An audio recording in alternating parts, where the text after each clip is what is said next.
dersin midem. Uyan bağrım uyan diyem. Endeşmişim sinirden. İzmir'de bizi başına derdi şeyhan kıymaktan.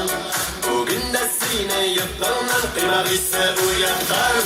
Canım bir eski günlerine alınık mı Türklerden. Günümüz şu ay başlara ben de bir Türklerden. Canım bir eski günlerine alınık mı Türklerden.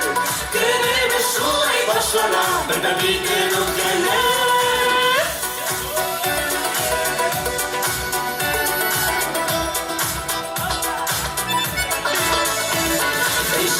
Şu şeyler şu, şair şimdi şu. Hadi bizi gelsin dindiler, başladık da böyle şu. Bu gelime iskencinde yaramış o dillesin.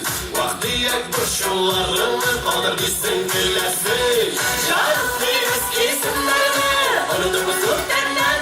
Günümüz şu ay başlara ben de bir Türklerden.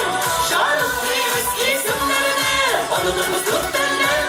Günümüz şu ay başlara ben de bir Türklerden. Haydi kızım gittik paramızda bir kalem kaldı.